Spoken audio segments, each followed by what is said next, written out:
So last week, what's supposed to be one of the biggest releases of the year came out, and I was playing it online with a couple of people, and I also tried the campaign for it, but I kind of was sitting there wondering, I was like, does it feel like a new Call of Duty just came out? And I asked some of the people I was playing with, and interestingly enough, they all kind of thought about it and said, not really. And it used to be such a big deal when a Call of Duty game came out. I mean, you look at some of the midnight releases from back in the day, or even somewhat recently, in the last few years, there was at least one that there a lot of excitement for it. Not this time, though. It kind of just happened, and that was sort of it. And I think there are a bunch of reasons why, but now we're starting to hear some of the sales data coming in, and it's kind of what I was thinking. We might be in a year where Call of Duty could be pretty vulnerable. And in fact, Battlefield might end up being the military shooter for 2025, which is kind of coming back to bite Microsoft and Activision Blizzard after some of the apparent comments they made leading up to it. But we'll go over all of that here today. So if you guys enjoyed the video, hit the like button, subscribe if you're new. So what I mean with those comments, by the way, if we go over, this is on Insider Gaming, we'll just start with this, that with anonymous sources, Activision Blizzard said that Activision leadership believes that Call of Duty is too big to fail, quote unquote, and will remain a profitable annually released franchise for many years to come. At the time of the writing, an annual Call of Duty is penciled in for the next 4 years at least. So there's still Call of Duty coming out. Go figure. And Call of Duty has stumbled along the way as it is. I mean, remember Infinite Warfare? That was back, 2015, 2016? That was ugly. It was. But afterwards, they were at least able to recover, and they released some Call of Duty games that actually sold very, very well. And like, if we look at, people love these Steam DB numbers, and it can be flawed in some regards, but we can have a direct comparison to Battlefield, as Call of Duty, they just put it into one application now. So if you download that app, they have all the other Call of Duties kind of jammed in there along with Warzone. And they've had this out on Steam since 2020, really the end of 2022. And they had like Warzone launch through it and Warzone 2.0 and stuff. But like, you can see the peak at 491,000 was legitimately back when it first appeared really on Steam. And since then it's jumped when a new release came out. So we have Modern Warfare 3, where it climbed to 190,000.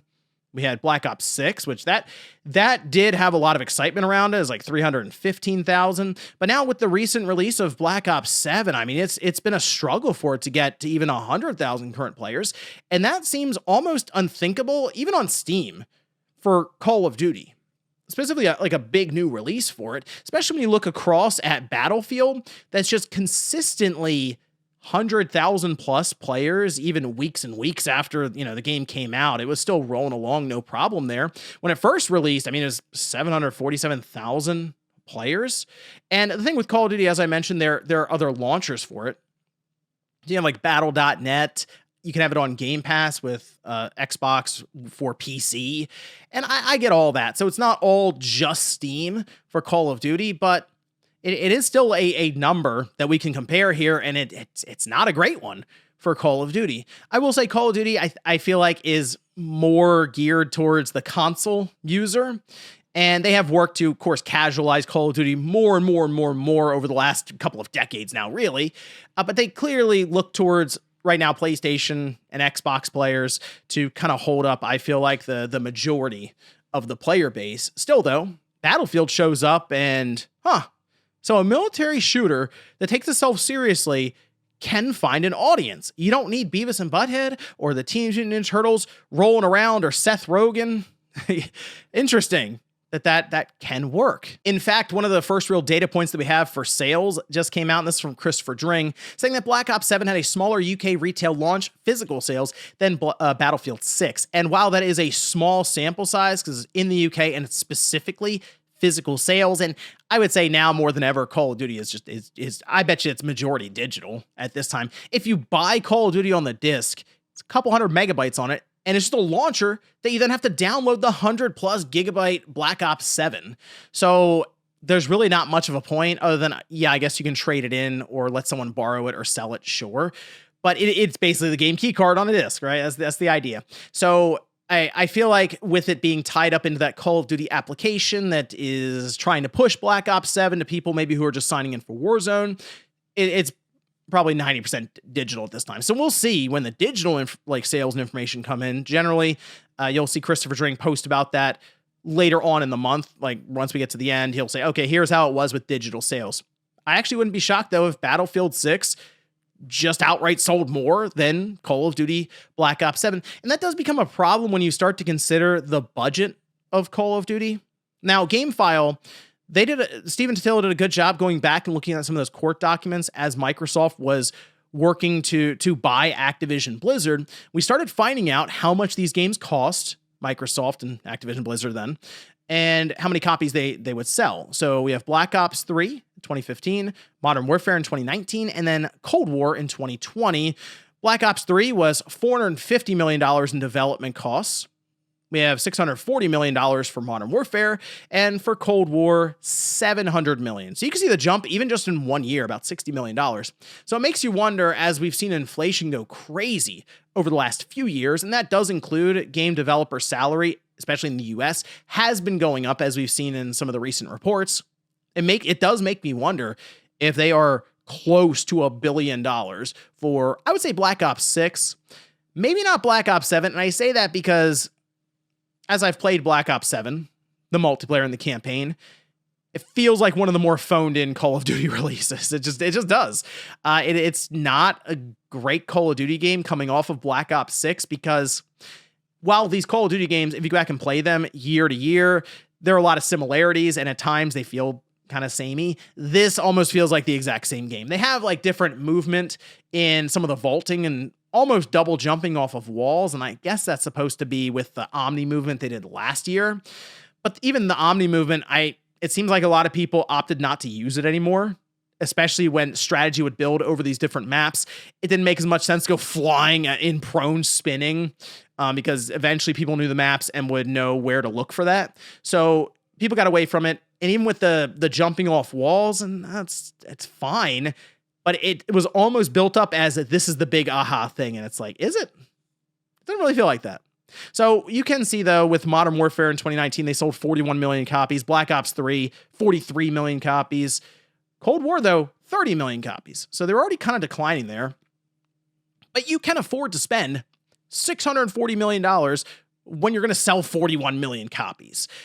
But if you don't, and the budgets keep going up, you're going to start having some alarm bells ring then, of course, especially when you have something like a Battlefield finding some traction. People seem to be gravitating towards that, maybe even the player base that you once had for some of these earlier titles. And here's the thing, people are looking at like the user.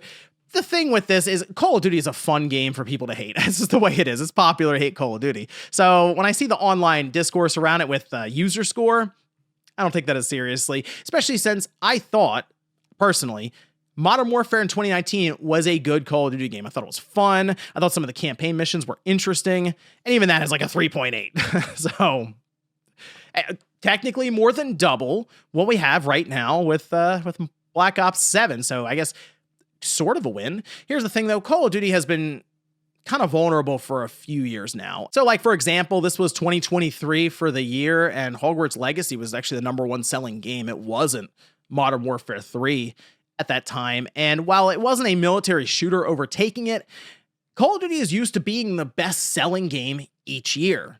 So that was maybe a moment where they looked and went, Call of Duty can actually be kind of vulnerable for a year where you have a big release like a Hogwarts Legacy, or maybe a Battlefield 6. And to me, that is the big question right now.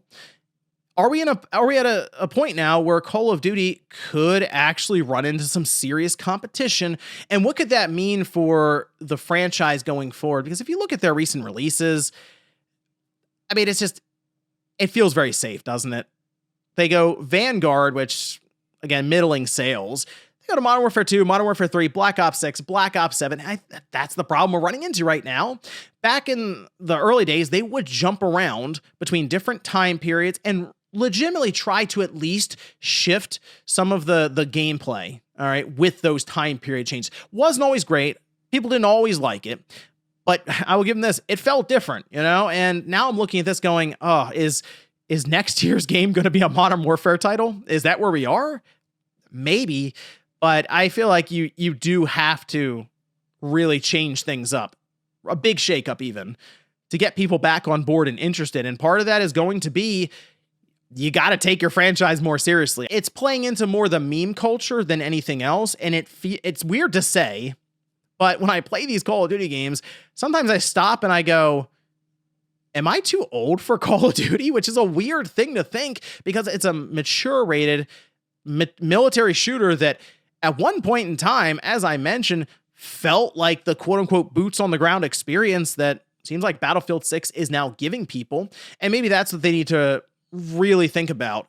Go back to the drawing board and figure out how to get that feeling back. I mean, the old days of, Modern Warfare 2, legendary status. Part of that was that the Xbox Live felt like the Wild West at the time, but the game itself was awesome. Black Ops 1, when that first showed up, then Black Ops 2 with the zombies, and man, it was just different time. And now it just feels like they handed over the keys to Newgrounds from 2005 and 4chan randomly to make Call of Duty and all the decisions. But let me know what you guys think about this one down below in the comments. How do you feel about where Call of Duty is now? Are you surprised to hear that, hey, it might actually flounder a bit this year and Battlefield could finally overtake? What a comeback story for Battlefield after 2042, where they just got absolutely obliterated. They look around and go, okay, let's give them what they want. Let's go to Battlefield 6 and give them an actual military shooter that's, mostly complete at launch. And here we are. But let me know what you guys think about this down below in the comments. Thank you so much for watching, and I'll see you next time.